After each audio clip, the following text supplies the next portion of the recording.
መንግስት የኢኮኖሚ አማራጭ ናቸው ካላቸው ዘርፎች አንዱ ቱሪዝም ነው። በመሆኑ በለውጡ መንግስት የ7 ዓመት ጉዞ ውስጥ በሲዳማ ክልል ባህል ቱሪዝም ዘርፍ ከፍተኛ መነቃቃትና አመርቂ ውጤት እንደተመዘገበ የክልሉ ባህል ቱሪዝም ቢሮ ኃላፊ አቶ ጀጎ አገኘው በሰጡት መግለጫ ተናግረዋል። የለውጡ መንግስት እችን ሀገር ተረክቦ መምራት ከጀመረ ወዲህ 7ኛ ዓመታችንን አስቆጥረናል። እንደ ሲዳማ በክልልነት ከተደራጀን ወዲህ 5 ዓመታትን ለማስቆጠር ጥቂት ወራቶች ናቸው የቀሩ።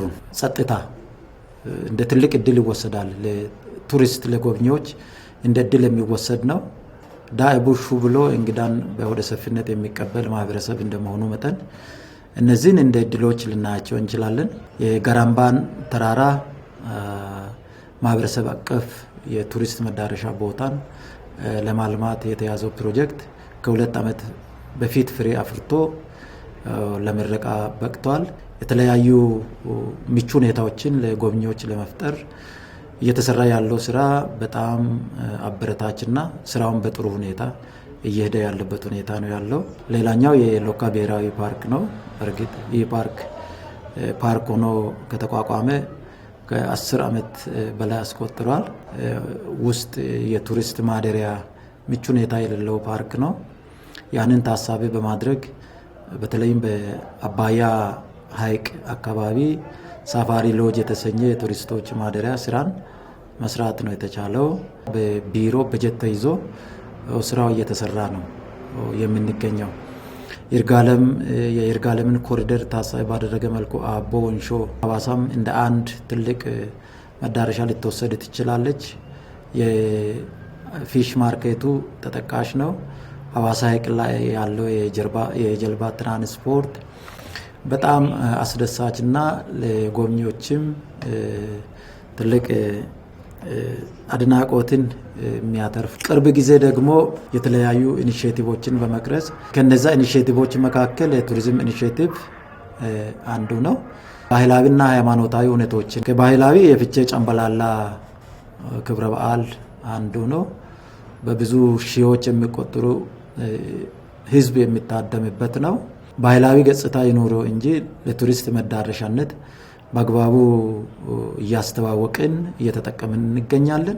ሃይማኖታዊ ክብረ በዓላትም እንዲሁ ሐዋሳ ለምሳሌ የመስቀል ዳምራ በዓል፣ የጥምቀት ክብረ በዓልና የዓመቱ ገብርኤል ንግስ ተጠቃሾች ናቸው። ይርጋለም አካባቢ የሚከበረው የአርሴማ ንግስ በዓል እንዲሁም ደግሞ በዳሌ ወረዳ የሚገኘው የዋራ ቤቴል ዓለም አቀፍ ኮንፈረንስ በተለይም የሀገር ውስጥ ጎብኚዎችን ከማበረታታት ባህሉን ለማልማት ባለፉት 2 ዓመታት 2 ፊልሞችን በዚህ ቢሮ በመንግስት ደረጃ ፋይናንስ በማድረግ ለተመልካች ለእይታ እንዲበቃ ተደርጓል።